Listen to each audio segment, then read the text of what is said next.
सीमा Malik ji, NEET UG 2026 परीक्षा ये लगातार पेपर लीक का जो मामला सामने आ रहा है, इसे आप कैसे देख रहे हैं? ये नीट में तो मैं यही कहूंगी कि एक 22 लाख स्टूडेंट्स के भविष्य का सवाल था। एंड ये 22 लाख लोग अकेले नहीं थे, इनका परिवार भी इनके साथ जुड़ा होता है ना, जिनकी बड़ी उम्मीदें होती हैं। बड़ी आसानी से जो एनटीए है उसने बोल दिया कि हम आपकी फीस वापस कर देंगे, हम लोग एनटीए जो है वही खुद इसका खर्चा उठाएगा। रजिस्ट्रेशन नहीं हाँ, रजिस्ट्रेशन नहीं लेंगे एंड बिल क्या करेंगे।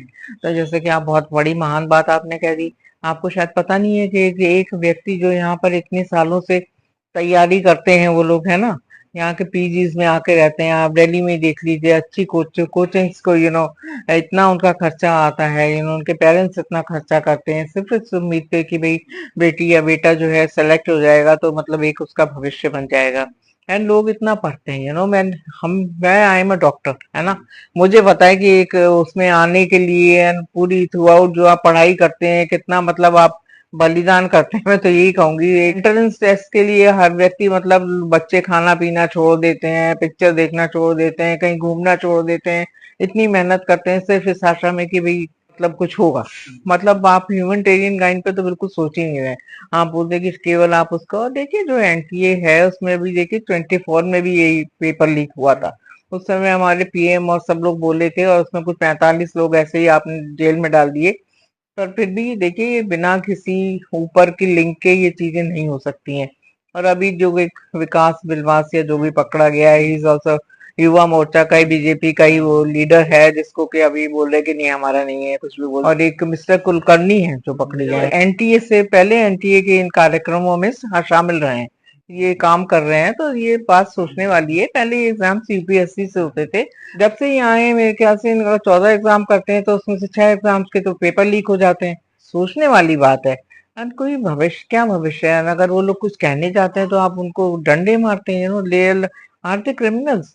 जो हमारे स्टूडेंट्स हैं, जो बेचारे अनएम्प्लॉयड हैं, जो तंग आ चुके हैं, जो पढ़ने वाले स्टूडेंट्स हैं, वो नहीं नारे लगाने जाते, वो कुछ करने मतलब वो लोग कोई नेतागिरी नहीं करते, कुछ नहीं करते, वो बेचारे तो पढ़ने में ही लगे रहते हैं।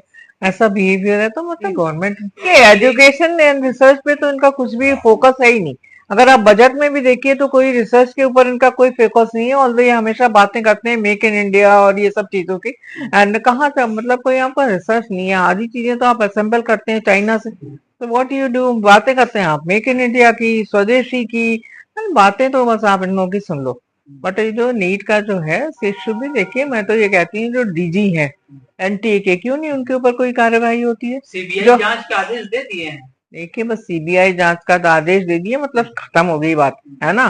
बाद में कोई ऐसे ही कोई छोटे छोटे लोग पकड़ लिए जाएंगे, विकास बिलवास के यहाँ से 5 लोग को 5 लोग सेलेक्ट हो गए, ऐसी चीजें निकल जाएंगी। एक तो कोई छोटे मोटे नेता पकड़े जाते हैं भाई, क्यों नहीं जवाबदेही होती है। जो हमारे एजुकेशन मिनिस्टर हैं, क्या उनकी कोई जवाबदेही नहीं है उसके ऊपर। शिक्षा माफिया तो है ही ना यहाँ पर। लगता है कि इतने बड़े लेवल पे जो तार फैले हुए हैं, चाहे वो हरियाणा हो चाहे केरला हो एंड महाराष्ट्र से शुरू हुआ, ये तो मतलब है कि ये चीजें इतने आराम से ये पेपर लीक हो जाते हैं। 30-30 लाख में लोगों को पेपर बांटे जा रहे हैं। तो मतलब इन चीजों पे कभी तो कोई कंट्रोल लगेगा ना। 21 जून को आप ले रहे हो, है ना। क्या आप गारंटी देंगे कि इसमें कोई पेपर लीक नहीं होगा। अगर आप कंट्रोल कर सकते हैं, जैसा कि बोल रहे थे योगी जी ने भी कई बार बोला कि हम विदाउट पेपर लीक, मतलब पेपर लीक हुए हो गया, तो कितनी बार तो पेपर लीक हो चुका है, मुझे समझ नहीं आता, मैं क्या बोलूं फ्रैंकली।